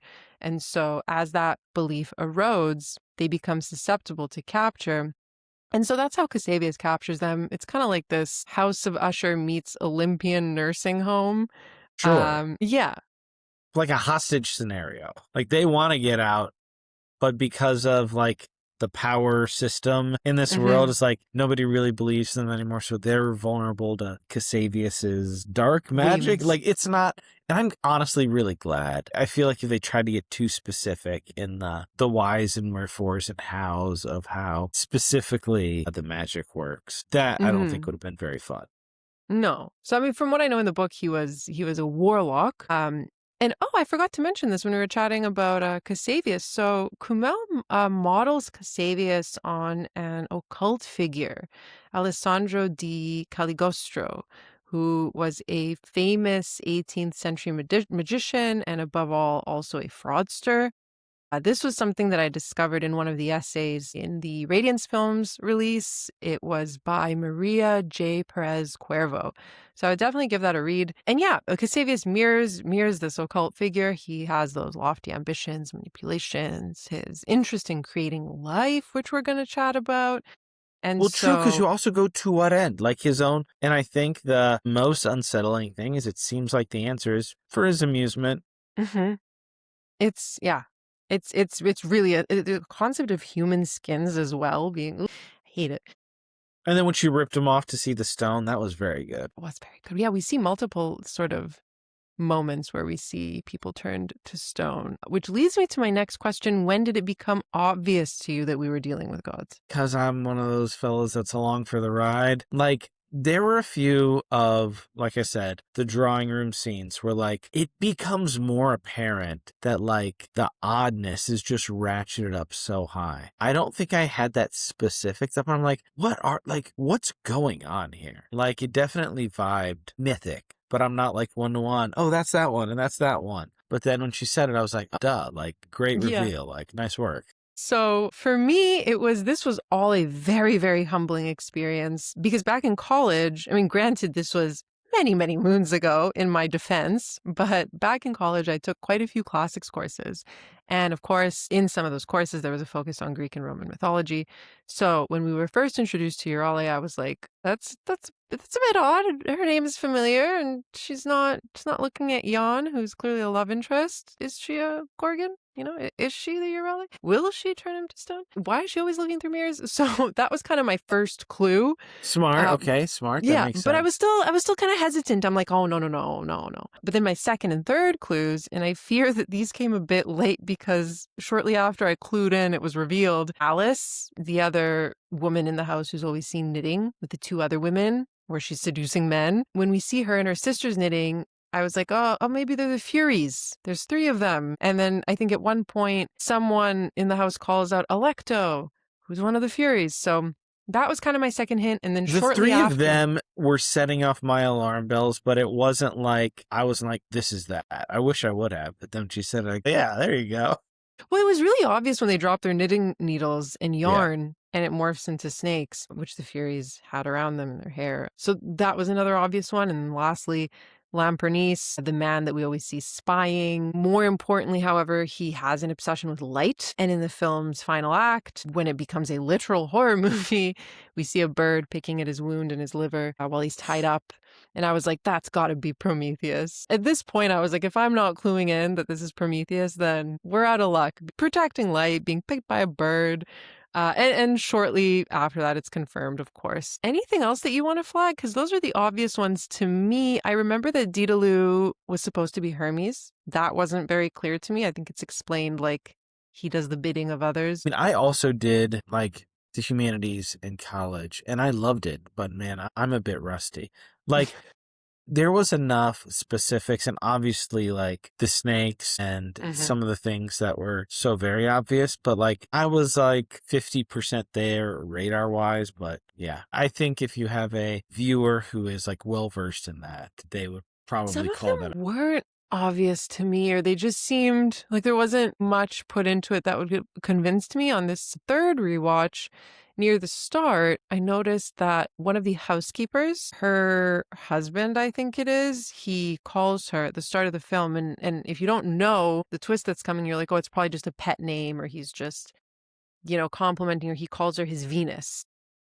And so I was like, is she Aphrodite? He even goes as far as to say, like, you were so beautiful when you were young. But I mean, Cool, normal thing to say. Yeah, besides him saying that, nothing in her performance to me was like, oh, Aphrodite is a maid, Yeah.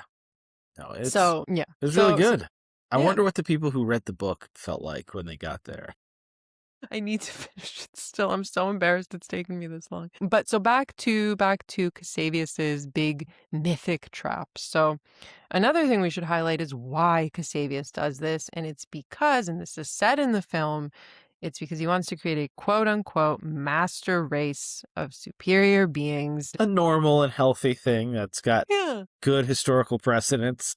No big deal. One thing that's often discussed when people chat about Malpertuis and this specific element of it is the subtext of Nazism and Cassavius, because obviously he resembles a very familiar kind of 20th century horrific authoritarian figure, very obsessed with hierarchy, purity, control. And I mean, Cassavius, he offers safety and award in exchange for obedience. I mean, these things are so obvious once you're watching the film, and especially after it's said that he wants to create a master race. It's like, duh, it's obviously what's going on, or the subtext. But there's also Jan too, like details like his blonde hair and blue eyes. That all starts to feel less incidental.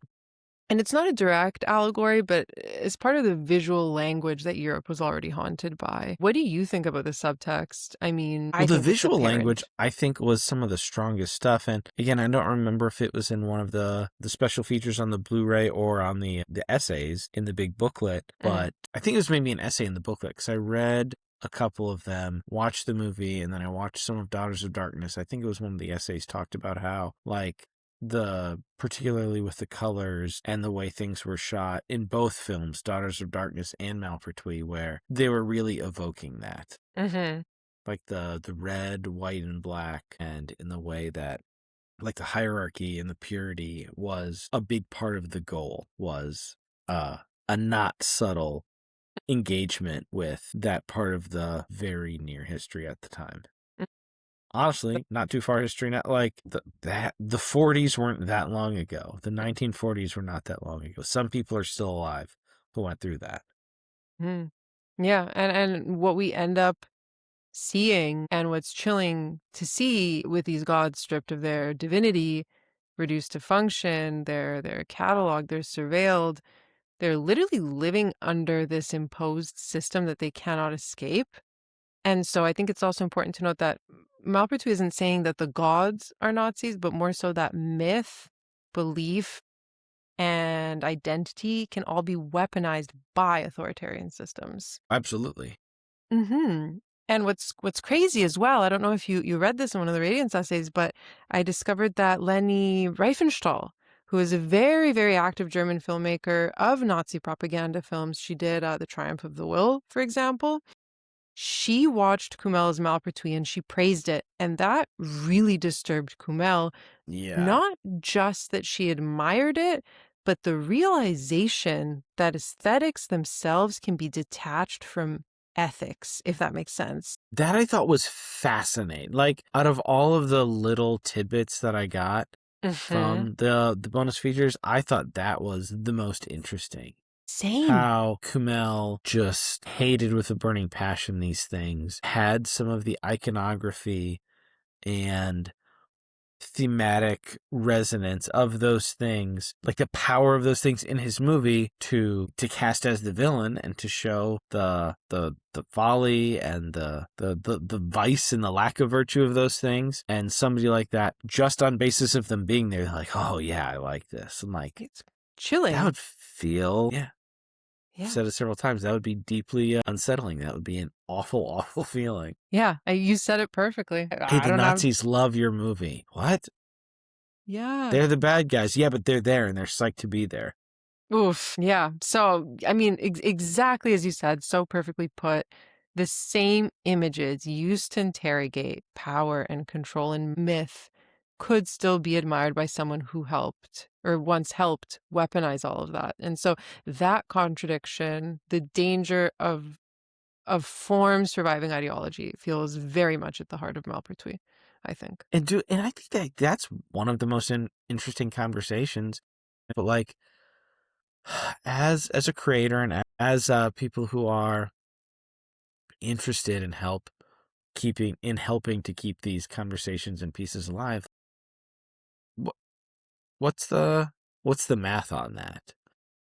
And I don't know. I tend to lean more towards like somebody's misunderstand. Actually, no. Yeah, you go first because I don't want to lead the witness. Oh, I was here. just drinking water and then subsequently choking on said water. So you can go on. Well, no, I was just like, I don't think, and I want to be gentle because a lot of people, particularly who have maybe more firsthand experience with some of these things or other things, like when these sorts of conversations come up, completely understandably very sensitive, but like the fact that somebody can misunderstand something, whether it's art, whether it's cinema, whether it's prose or music or various other art forms, like the mere fact that something can be misunderstood by people, I don't think strips it of any value. Like, it sucks. It taints the value really at all. Frankly, like, it feels kind of cold to the people that are like, oh, like, you made something that these people misuse. And it's like, yeah, but I mean, those people probably would have misused anything. Like, I understand the argument of, yeah, they might have misused anything, but you made a thing and they misused that and hurt people. And it's like, yeah, that's bad. But like, I don't know. I'm sure there are distinctions of that, but that's kind of my initial like, I think a lot like it not too long ago. I think in December last month, I rewatched The Matrix Resurrections, and like Lana Wachowski reclaiming so many things in the Matrix that had been hijacked by some of the worst people that were just clear, straight up misreadings of what they were going for in the first trilogy, particularly the first movie. Like, I really loved that. So yeah, I don't have a whole lot of sympathy or resonance for like somebody somewhere could do something bad with this, therefore this art is of lesser value. No, I completely agree with you. For me, I was just in shock that somebody could No, misinterpret this movie that way. Terrible. Like, imagine reading that right up as Kumel. Yeah. Completely from another planet. But let's move on. Wanted to spend some time going through some scenes that stick out to both of us and kind of show how the spell throughout Malpertuis morphs and goes from curiosity to seduction, which you said, I think at the start of the episode, that comes later, and it does. So we go from curiosity, seduction, to something darker, to yeah, it just morphs constantly. And it seemed to me as the film keeps recasting what type of film that it is, and each key sequence pushes us further from dreamlike confusion into eventually something much more colder and dangerous and controlling. So I think that the first mutation, if we're going to call it that, happens when Yang goes from the empty streets, as we said, into the cabaret bar, and everything becomes hyper stylized, musical. You have Sylvie Vartan crooning, everything is red and smoky, and then the fight breaks out, which we mentioned. So everything feels like performance or this theatrical illusion, and the spell is seduction. And then Jan suddenly wakes up in Malpertuis. Is there anything else you want to add here or take the reins to the next area where you felt things were changing? Well, I think it's seduction as well as watching it the second time. I'm dropping his name right now. The guy with the hat Daedalus? who, yes, that always made me laugh whenever they said it. Like, Me what a too. funny name. Daedalus, like his question for the pimp, for lack of a better word, of the singer there. Or no, he went to like the madam or whatever. Mm-hmm. He's like, basically, he said something along the lines of like, who owns her? And then based on what like Orson Welles, like Cassavius' whole gambit throughout the movie, I thought that was an interesting bit of dialogue to have at the very beginning, because that's an easy thing that can go under the radar because of like misogyny and the like that sort of like seedy cinematic, like, okay, like we know that like there's basically like a brothel that the sailors are going to go to like while they have their night out. Venus They're in the bar. port. Yeah, exactly. Complete with like cartoonishly like, I don't even know if you can call them like erotic, just these like humorously like Ladies. crazy proportioned like nude like art for Mm-hmm. like all over On the the walls. place. Yeah. And he's just kind of posted up saying like, whose property is she? And that can be read on one way on the first viewing, but then realizing like where this is going with Cassavius and what this may or may not be saying about like society and things like that, I did think that was interesting. Yeah, I picked up on that second watch as well. But first watch, same as you. I was like, it's a 70s film. Yeah, it's gotta be in a creep. Exactly. Typical for the time. So that's kind of our first sort of where we start off in Malpertuis, and then that morphs a bit. I think when Jan is exploring Malpertuis initially, it's Sure. Or filled even with honestly when this. he woke up. Yeah, Like that exactly. scene, because he wakes up, right? And he sees, we see as the audience, and he sees a ship. And we're like, oh, did he somehow get back? And it's like, oh no, this is his childhood room. And it's like either a picture or a model. I don't remember which one it was, but it's like something there that you kind of zoom out. You're like, oh no. And that kind of with like all the matte painting and stuff, like the what is real a little bit, but bringing him back into the reality before. And that's also interesting because he's still happy at that point. He doesn't realize that he's back in Malpertuis. And when he does, it's not happy. And she even says like, I think specifically, like he says the name of the house, but her answer is something like the House of Cassavius. And he's like, oh man, like Why are we here? we're stuck here. Yeah, exactly. He knows right off the bat. And you're right. Yeah, once we get into the mansion, it's kind of starts as morbid curiosity, but then we discover, as you said, his room is there. Is it not? Like from his own house, now transported into Malpertuis. And then we get to know Cassavius a bit more, and the spell that we're discussing contorts again, and it's one that goes from curiosity to control. When Cassavius finally reads his will and we see how he imposes the rules, I think that's where the playfulness of what we saw earlier starts to crumble for me. Yeah. Well, because I mean, all the former deities or weekend deities are like, okay, like they're hanging around waiting to be freed, and now they know they're not, and the way that that devolves is very interesting. And I still I'm still not entirely sure what a lot of that means, but I do think it's very interesting and worth like interrogating. And Yeah. how each person responds. Like the some people who take their life, or the some people who just mourn, the one who just goes hog wild on all the seduction and murder. Like it's very interesting. Yeah, I would say honestly the most terrifying character aside from Cassavius, who I mean isn't terrifying when you look at him, but more so when you understand what he's doing. But objectively, just from a visual perspective and how unhinged he is, the taxidermist. Yeah.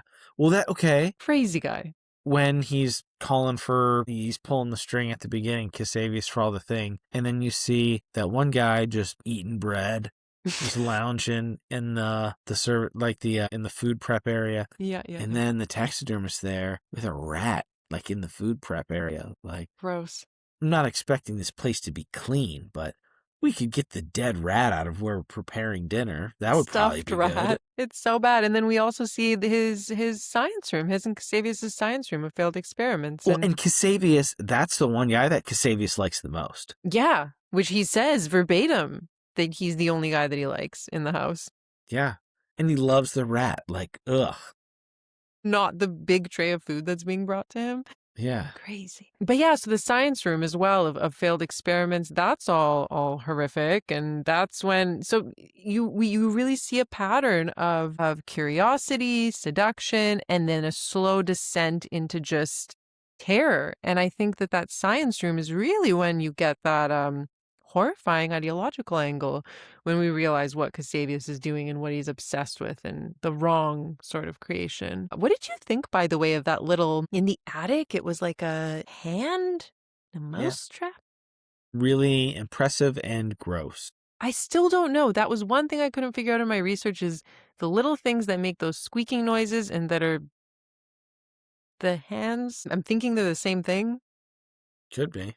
Maybe. So that's one thing I have no answer for. I was hoping you did, but it looks like both of us are I kind of mean, the moral of the story is don't try to make the master race, I guess. So this is where things start going off the rails. Nancy and her partner try to leave. He is almost killed in this not even almost, it honestly really reminded me of a Giallo style murder. Very much so. Where you Very, just see very much so. the hand grabbing the murder weapon close up. You know, you don't really see who's doing it, although on multiple watches it becomes obvious who's doing it. But yeah, so you get a little Giallo moment there, and then we migrate Like the surreal seductions. Yeah, that was going to be the next thing when we discover there's the carnival in town, and Alice is wanting to sneak out for the secret tryst. Is that what you were referring to? Well, it happens inside the house and outside. Because she's constantly going after Everyone. Diddaloo and Jan. Yeah. Yeah, both of Which them. is also like, you don't want to be ageist, but you're just like, Diddaloo, like Jan's right there and we're going for a Diddaloo. Like, what are we doing? That was just weird.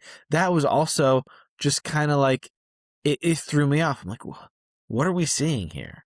Well, I think he was throwing himself at her. I think she wanted Jan very Sure, clearly, and then she but- was more so using Diddaloo, no? Maybe. That could have been. That's probably more accurate, I guess, because she eventually did. Jan didn't like that, and I guess she did get what she wanted. Mm-hmm. That was one thing, though. So it is Diddaloo that she takes to the carnival in town, and that brothel, hotel, I don't know, something. But she's wanting to sneak out for the secret tryst because they're obviously not allowed to leave the mansion.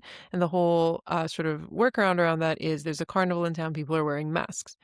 And the reason why I'm mentioning all this is because I don't know about you, but when we're told that they're going to a carnival in town, I was expecting them to step out into something festive, like the bar you see at the start. But instead, we just go back outside and there's no sound. It's dark. You see these spooky cloaked figures with carnival masks on. Like it looks like a ghost town over a celebration. Yeah. And it speaks to that unease again. It's like, again, the descent. We are not going back up for a single moment into anything nice. No, not at all. Mm-hmm. And it really feels like the film takes you from that place of joy and just drains you entirely, which also probably mirrors what Cassavius does to his victims, perhaps. Well, and it's always interesting, too, when they have scenes of, like, the way those sorts of scenes are in this movie, like, in the lineage of horror movies, because both before and after this, it could be easy to be very overtly moralistic with the way you portray, like, any sort of sexuality in film, where it's like sexuality is a thing to be punished, and in this one, it's not quite that. Like, the people who want to have that equate that to like, oh, yeah, and he got what he deserved or whatever. But I just thought it was an interesting kind of, if not subversion, but like the smuggling in of more substance to the sex and death equation in a lot of these movies. Yeah, there always seems to be something that's being told or a reason for it, which I really appreciated about this film specifically. So yeah, so we have that little carnival, not carnival segment. And then soon enough, we're back to Malpertuis, and Alice is remembering she's Electo, and or she's trying to. And that's kind of the moment, I think, in the film when shit starts hitting the fan shortly after. I mean, I don't want to go through like all the plot points, but shortly No, but after we that's where you enter. get the montage of like they're ripping all the heads off of the actors and you seeing the stone. But even before that, we have the fire breathing moment. Yes. That's the big one, I think, the biggest one. I can't remember who the bearded guy is who kind of turns the gods into almost zombies at that point, but not really. I think he's the lawyer, but I can't remember the actor's name. But he's the guy who reads Cassavius's will at the start. And they all together try and chase and catch Jan, and he runs away with the priest, and that's when we discover the fire breathing moment and the sacrifice of the priest. I don't even know what I'm describing anymore. It all happens so fast. There were a number of scenes, and that was one where you're just like, at that point in the runtime, you're like, okay. You're not like, I need more. You're like, I'd like more, maybe, perhaps, but okay. Yeah. That's no arguments, I guess, at this point. And that is, I think, the total rupture. So we're on this ride. We're on this ride of curiosity, seduction. What's going on? And then we plummet. And I think that whole segment with the fire is the sort of rupture. And after that, what happens? Jan then wakes up, right? After his escape. Question mark? Yeah, does he? He's back in the cabaret with the singer. What was her name? Betts, I think. Sylvie Vartan. It was, yep. Yeah, Betts. So now he's back in the cabaret, and now we're being kind of gaslit. Is it a dream? Is it not a dream? Betts is telling him that he was dreaming, and then he goes back. And did you clock the kid with the crutches from the start again as he goes back? Evaporates into thin air. And at this point, I had my hands on my head, like, what is going on? I don't even know anymore. He goes back. That's where we get the whole Malpertuis as Prometheus reveal. Do you want to take it from here? I feel like I'm talking so much. Well, I mean, the beat by beat is just a little bit hard because it really does feel like a roller coaster experience. Boom, boom, boom. Yeah, exactly. And then at the point where like you jump into, I feel like some sort of like sci-fi world. You're like, well, not quite. It doesn't go sci-fi right away. It goes like modern times, and then you realize it's kind of like modern, future modern sci-fi. Time. Wait, and then you see the lawyer. Yeah. As the doctor. Yeah. With like talking about it is a more sophisticated and potential like confusing the whole like, oh, like were they dreaming? But then they revert one last time before it's over. Back to Malpertuis being the thing you can't escape. Yeah. And then we end on the Lewis Carroll quote, life, what is it but a dream? So that's kind of, I don't want to go through all the plot beats, but that's kind of the film. And Malpertuis could have been this conventional story of family madness or straightforward, I don't know, straightforward Gothic inheritance story. But what we get instead is this fractured subjectivity where incoherence is almost the point. And by that, I mean you're not watching the madness in the film, you're experiencing the madness. What do you think? And I will tell you, again, don't know exactly what was going on in Belgium in the 70s. Watching that in 2026 in the US, I'm like, yeah, no arguments, no notes. I get it. Yeah. It kind of reminds me, have you seen The Hourglass Sanatorium by Wojciech Haas? That come up on Mike's show. Like, I feel like I've listened to a podcast or read a review. Have you talked about that in your Substack? I've talked about it online before. Yeah, it's a film that I love. Maybe it was you. That's something that definitely, I don't know if I put it on my watch list yet, but I've read or listened to people talk about that recently. It came out a year after this. I was just confirming the date. But I would check it out. It operates under a similar sort of dream logic where almost everything is just so hallucinatory and surreal as our lead wanders these spaces that are kind of decrepit and once beautiful. I don't want to spoil more, but it reminded me a lot of that. More dream logic movies. We do. Because you got all these like 18-year-olds thinking like Inception is the peak of it. No shade. We can so much more. Go deeper. Yeah. So now I think let's kind of go back to what happened to the film after after it was made and cut. So Richard Martin was the film's editor, and he was hired by United Artists, who, as we were saying way at the start, came in to rescue the film after the German group backed out.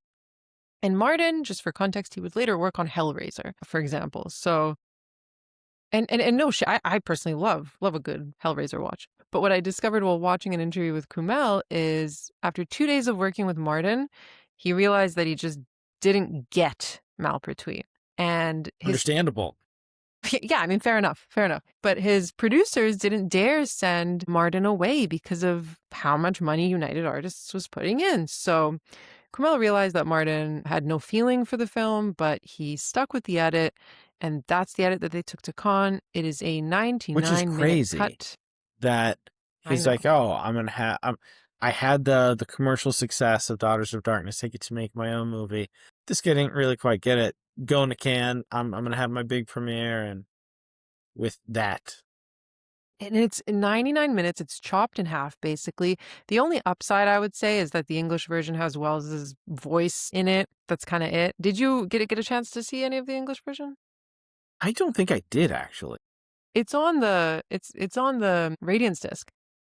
Okay. I don't think I saw that part yet. 2 nights ago, and it was actually really interesting. So I watched Malpertuis, the Flemish one first, then the English one, and then the Flemish one again last night. And so it's a really fun sort of exercise comparing the two, because the English one spells things out a lot easier for the viewer. I noticed that some of the translations, like the English subtitles in the Flemish version, are different to what's being spoken in the English version. It's more vague in the Flemish one. The English one also felt really tonally different, even campier at times. So, I mean, it sounds very basic to say, but it really goes to show. I laughed real hard when that coffin went flying. Yeah. I mean, the English one's a lot funnier. Like I was laughing throughout the other night when I was watching it. I'm like, this is so bizarre. And it's a basic thing to say, but it really goes to show the power of editing and how much that can affect and change a film. Completely. Yeah. So anyway, the film premieres at the 25th Cannes Film Festival in May of 1972. Doesn't win any awards. Again, we have the English version being sent there. And the jury prioritizes other more political movies. I remember that The Working Class Goes to Heaven by Elio Petri was one of the films they loved, and rightfully so. I mean, it's one of my favorite films. That's the first Radiance title, right? No, I don't know if it's the first one, but I do have it somewhere here. Aha. This is real good podcasting here.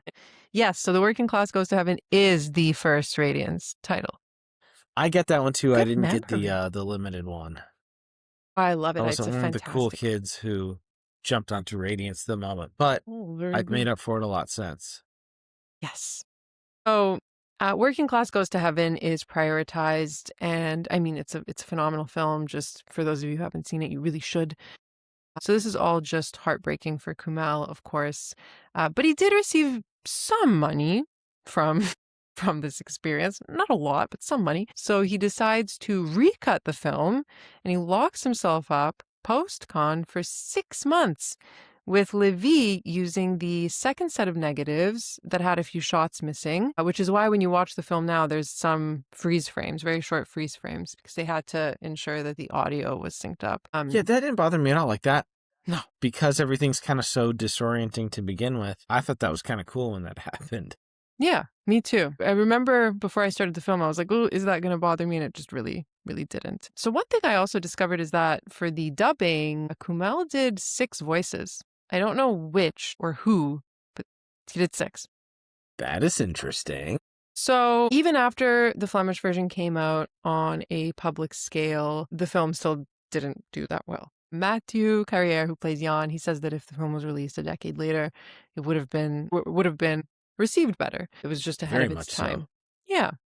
And or honestly, even if it would have been edited the right way, because you had Coppola and Lucas and De Palma pushing stuff, and it's not the exact same, but if it wasn't chopped to hell, I think it probably would have had a better chance regardless, even in its own time. Yeah.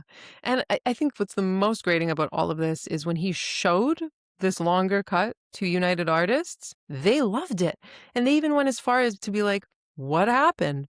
Why didn't you give us this? So what a disaster. But I think it also speaks to Kumel's dedication to his work. He says that he wanted to recut the film simply because he wanted to represent the work that he wanted to make. He wasn't overly interested in getting his version out to everyone right away. He just wanted it to exist so people could find it days or months or years down the line and understand his vision. And I mean, look at us now. That's what's happened. Yep. So compared to the English version, the Flemish one is 119 minutes. Maybe it's just over 120, somewhere there. And the general public at the time, as we said, weren't elated.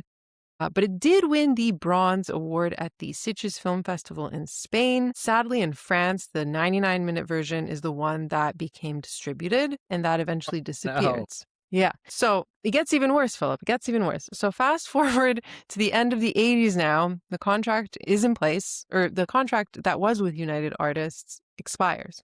So Sophie Doc wants to renew the rights from the genre estate. So they contact the SES that we mentioned at the top too, who own 20% of the film. And they discover that Lafarge, who, if we remember, owned the company, he sold it to Georges Cambrai. And Lafarge actually went to go raise sheep in New Zealand. And that's... What a lovely life. Yeah, that's the last we've heard, or anyone's heard of him. Just the most bizarre side quest. So he's in New Zealand raising sheep. Georges Cambrai, he was an interesting character as well. He was a self-made entrepreneur and pioneer of French multiplexes, but he also became a producer of adult films in the late 70s.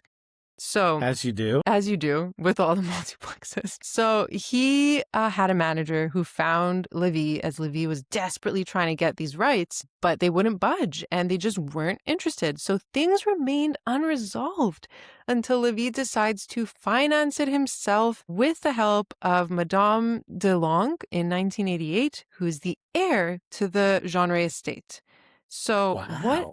Yeah, so what happens in all of this time? Because remember, if you think about when the original film came out, and then he signs a contract in 1988, what's going on in all this time? And what's going on until present day, right? So what happened is the French TV channel Canal Plus aired the film in 1999, and the SES, who are French, sued them because the broadcast was made without them agreeing to it. That's crazy. So this now places Malpertuis in this... How did that even come on their radar? That's crazy. I have back then. no idea. And who knows if it was the English or it must have been the English cut, I think, at the time. But don't quote me on that. Yeah, man, oh man. I don't know. But so they're being sued now, and so this places Malpertuis in this limbo from being able to air it in France, and it remained that way for many, many, many years until the Cinémathèque Royale de Belge and some additional funds from the ACE, which is the Association of European Cinema, along with Levy and Levy's daughter, who was an assistant director on Malpertuis and Kumel, overtook the restoration in 2023. And that's how we arrive to where we are now, the film being released from captivity. Stunning. Absolutely. Like, you and I have had that conversation before. Like, it's so amazing. So, like, we can't just depend on, like, the wealthy upper class to save us. It's so wonderful throughout history and in places in the globe now where that is the norm. Like, public, communal funding and ownership of the arts is a good thing for everybody. I agree.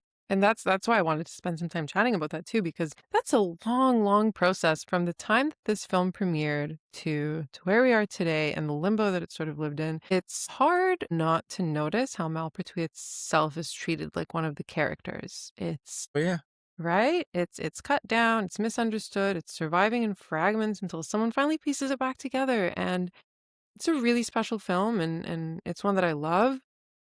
Do you see it as a horror film, by the way? I would put it under horror. So I'd say it would be like more horror than fantasy because it's a very unsettling movie. Mm-hmm. Whether you want to call it like folk horror, cosmic horror, mythological horror. Like, I think that some of those sub-labels, like, your mileage may vary on how actually valuable they are. But just to kind of tell somebody, like, something in between a normie and, like, the most plugged-in cinephile. Because, like, I don't know, a year ago, I wonder how many of this had logged on Letterboxd. Yeah, Probably exactly. nothing. Like, I wonder now. How many logs do you think it has? Still under 1,000. I think it's like 400. Maybe I'm wrong. It just hit 3,000. Wow. Wait, Malpertuis? Yeah. Logs? Yeah. I'm seeing 492. Are you going? I see. No. It's 492 Watches. reviews, watches. Yeah. Yeah. So it's But I really mean, not much. 3,000 is nothing, Nothing. but also probably a lot more than it used to have. Oh, of course. And I mean, I also ask this horror question, what is it? Because I think it falls within quote unquote elevated horror. And the reason why these tangents make sense is these films that sometimes struggle with the public, it's because they're structurally hard to sell and to market. And if you're surrounded by people Totally. who don't get it, you have a problem. I mean, if you look at the retitling of the film in the US at the time, it was The Legend of Doomhouse, which seems to cater more to a grindhouse audience, in my opinion. Yeah, The Legend of Doom, like, that's a fine name. But if I'm watching that, I'm expecting, like, a body count, like, 10 times higher. Like, how many like, Orson Welles died in his bed. Yes. That one guy was nailed What? That's up one. on. It's just, oh, and the priest? Did he lose immortal? Did he? Everybody else was Yeah. turned to stone. Yeah. So really not much. But yeah, it's certainly not for a grindhouse Yeah, audience. no, that's like a midnight drive-in theater type movie, not this art house folk horror, spiritual, not spiritual allegory, but like, yeah, using what the gods did and man in politics. Yeah, I'm good with that. Do you think that films like this need the wrong context to survive, or does bad framing kill them? That's a really good question. I don't know fully. Mm-hmm. And I would probably, like, all of us, like, movie lovers, like, like, who truly love cinema would probably be heartbroken to know, like, how many interesting, like, valuable, thought-provoking, like, very good to masterpiece movies, like, just went away. Mm-hmm. But stuff like this, I don't know. Did it say in any of the materials how specifically this came on Radiance's radar too? Is it just like they got the Daughters of Darkness and they're like, what else did he do? I'm really not sure. It's something I should have looked into. Maybe it just didn't come up in my research, but I didn't What search it. inspired Fran and the team to go after this Yeah. one? Like, Have to ask. lighted. Me too. Ultimately, I feel like it's a film that thrives on incoherence and it Yes. refuses clarity, and I love that. Do that some more, guys. Yeah. Like, you can't do that every time. That would get Yeah. old and annoying. But just, yeah. It doesn't have to go A, B, C, here's the formula, idiots. Like, buy $50 worth of popcorn and come back next week. So, my friend, that brings us slowly to our close with this wonderful Radiance restoration. May as well bring it out, whip her out one more time. I am Stunning. just so pretty. I've got my Obi strip inside the. I should do that. I'd never know what to do with them. Just because, like, if I want to put it back on, I have it. But I like because I like it both, actually. And sometimes I take it off when I watch it because I've got, like, the Diagothics and the hard-boiled crime because I haven't dove into those boxes yet. Oh, I should mention there was a DVD of the film before this Radiance release by Barrel Entertainment, but I do believe this is the first Blu-ray. Barrel Entertainment. I don't know that one. I don't have For all the physical media I buy and collect, I'm not sure what that one is. So just to reiterate again, I mean, we are so blessed to get this release now with all the extras that I watched and read, as I'm sure you did. It really helped build out this episode.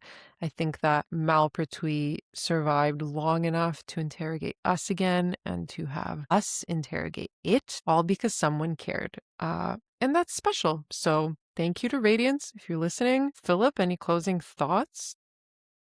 I mean, I think you said it well. Very grateful. It's always wonderful when, like, you find a great surprise. You're like, oh, like, I had heard whispers of Daughters of Darkness.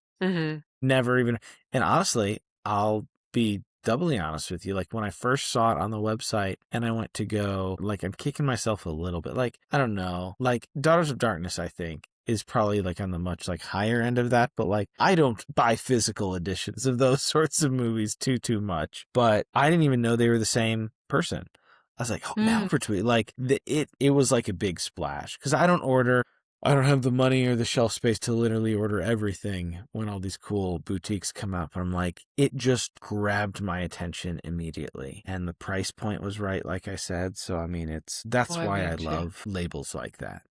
Mhm. Because, Mm. I mean, I love your criterions and indicators and arrow videos and the ones that 95% of what they put out you're somewhat familiar with already. But I love and These are deep Vincent, cuts. I love Vinegar Syndrome putting so much love and care oftentimes into the trashier stuff. But what's unique about Radiance, and I recommend it to people all the time who are like either established cinephiles or like I want to kind of get into more movies. It's like these people are doing the work of truly like going out to find the gold that either like filmmakers we don't know or wonderful films by known filmmakers that don't get the love they should. And it's every month I'm excited to see what they put out.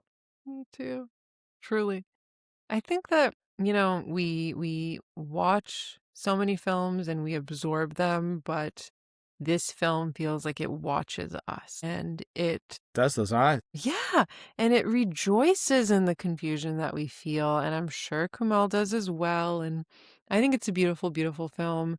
I'm also very happy to have it in my collection and revisit it. So I'm curious about my own interpretations and how those are going to morph on future revisits. So yeah, Philip, thank you. Thank you for coming on. I had a blast. I can't think of a better partner in crime to poke around and sort of peruse these corridors of this haunted space. Where can the lovely folks find you? You guys can find me podcasting over at The Substance semi-regularly. We are a variety show, but we do focus on cinema often with our substantive cinema episodes. As of recording, recent ones, Marta came for our Christmas episode last year for the holdovers. I'm trying to remember what we've done recently. I'm a bad self-promoter right now.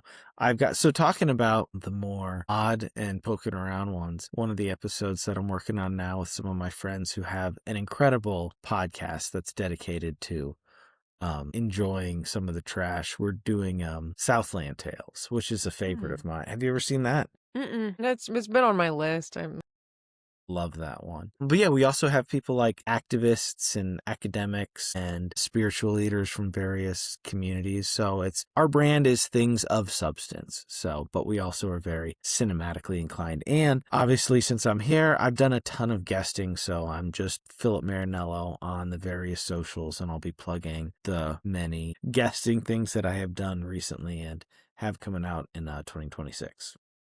yes, I love your work. I also want to shout out your Letterboxd as well, which is fantastic. You're always watching good stuff, so Yeah, everyone. Letterboxd platforms like this. I've guessed it a few times lately, and they're like, "Oh, why don't you say your Letterboxd?" It's like, yeah, follow on Letterboxd. Philip Marinello. Most social medias, I have a picture of myself because I do think it's weird sometimes when people have like random photos that have nothing to do with him. But on Letterboxd, one of my friends who is an artist did a really cool drawing of Harry Dean Stanton from the film Lucky that I think more people should see. So That's that's me on awesome. Letterboxd.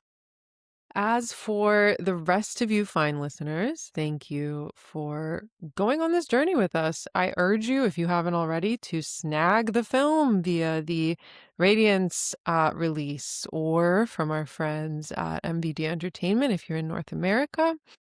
They'll You probably sh- put out a standard one. The yeah, limited edition is sold out. I'm sure. Yeah, I don't think that this is the end.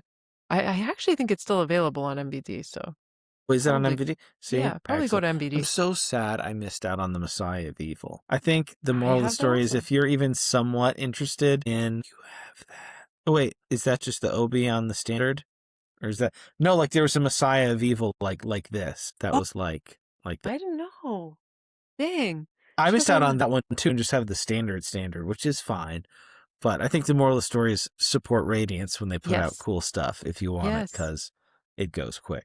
Yes. And be sure to let us know your own Malpertuis thoughts, thoughts on this episode, thoughts on the film, thoughts on the book if you've read the book. And if you want to follow along with more of Rewind and Revive, I urge you to check out the website, rewindandrevive.com, along with the podcasts that I have. R&R also has many essays. As I mentioned at the start, I'm more regular in written form. But at the end of the day, our goal is to revive films such as this one, get them on your radar, celebrate them, and keep on keeping cinema alive. So thank you again, and I will see you all next time.